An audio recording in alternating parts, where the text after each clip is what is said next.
Assalamualaikum warahmatullahi taala wabarakatuh. Alhamdulillahirabbil alamin. Allahumma salli ala sayyidina Muhammad wa ala alihi wa sahbihi ajmain. Amma ba'du. Bismillahirrahmanirrahim. Wa ikhtira anna asma'uhu tauqifiyah.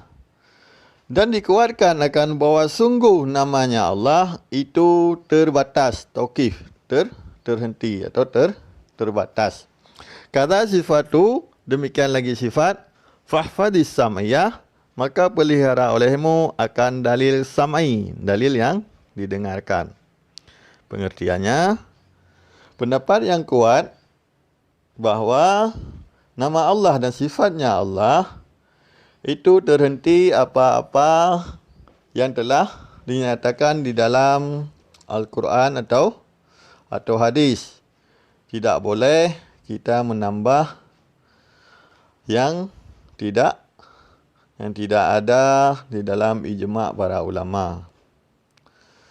Fahfadis sam'iyah, kita harus memelihara apa-apa yang ada di dalam dalil-dalil Al-Quran dan hadis.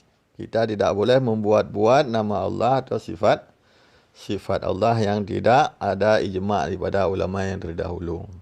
Ini pendapat yang kuat. Begitu pemahamannya di dalam ahli sunnah wal jamaah. Tidak boleh kita mensifati suatu sifat yang tidak ada di dalam Al-Quran atau di dalam hadis atau di dalam ijma' ulama. Wa kullu nasin, dan bermula tiap-tiap nas, auhama tasbihan, yang waham ianya nas akan tasbih, akan menyerupai Allah dengan makhluk. Awilhu, itu takwil olehmu akannya nas. Au fawid, atau tauhid olehmu. Warum tanzihan, dan i'tikad olehmu akan kesucian.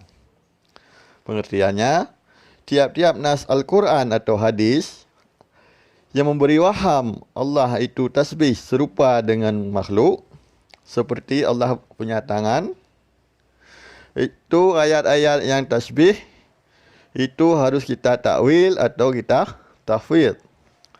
Kita takwil pemaknaannya seperti yang telah ditakwil oleh para ulama. Atau kita tafwid, menyerahkan maknanya kepada Allah. Kita harus beriktikad Allah Maha Suci, rum tanzihan. Iktikad kita harus mensucikan sifat dan asma Allah. Jika ada nas Al-Quran atau hadis yang menyerupai Allah dengan makhluk, seperti Allah punya tangan, maka kita ayat tersebut harus kita takwil atau kita tafwid. Makna takwil, merubah makna asli kepada makna murad, makna yang dimaksud, seperti tangan kita takwil dengan kuasa. Pengertian tafwid, menyerahkan makna kepada Allah. Apa yang dimaksud dengan tangan, dengan yad pada ayat atau pada hadis, itu maknanya kita serahkan kepada Allah. Itu makna tafwid, fawid. Wa nazihil Qur'ana ay kalamah, dan suci olehmu akan Quran, artinya kalamnya Allah. Anil hudusi, daripada baharu. Wahdarin intiqamah, dan takut olehmu akan siksanya Allah, akan intiqamnya Allah, akan tindakannya Allah. Pengertiannya, kita harus mensucikan kalam Allah yang azali, iaitu Quran yang kalam Allah yang azali, daripada sifat baharu. Kita harus mengiktikadkan bahawa Al-Quran yang kalam Allah itu kadim, bukan hadis. Kita harus takut kepada tindakannya Allah dengan mensifatkan bahawa Al-Quran itu baharu. Itulah Al-Quran itu kadim. Itu i'tikad kita ahli sunnah wal jamaah. Beda dengan i'tikad para Mu'tazilah. Mu'tazilah mengiktikadkan Al-Quran itu baharu. Kita ahli sunnah wal jamaah mengiktikadkan kalamullah, iaitu Al-Quran yang hakiki, itu kadim.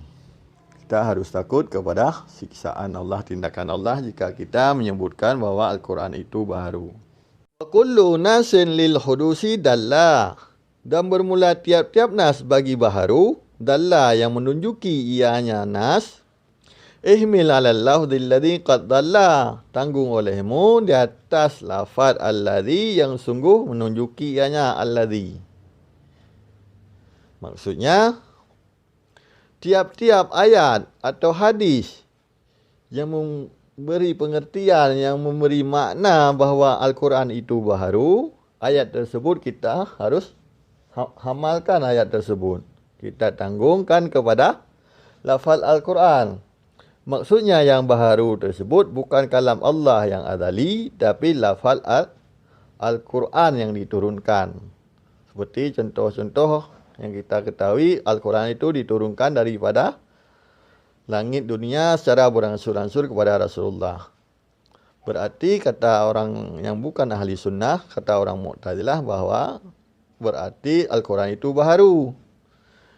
Kita harus menanggung bahawa yang dimaksud Al-Quran yang baharu tersebut bukan kalam Allah yang azali, tapi lafaznya Al-Quran yang baharu. Seperti Al-Quran tulisan di dalam maktabah Utsmani. Tulisan Al-Quran itu baharu. Tapi Al-Quran yang azali itu harus kita sucikan daripada baharu. Inilah pengertiannya. Mudah-mudahan bisa dipahami. Wallahu alam. Wabillahi taufiq wal hidayah. Wassalamualaikum warahmatullahi wabarakatuh.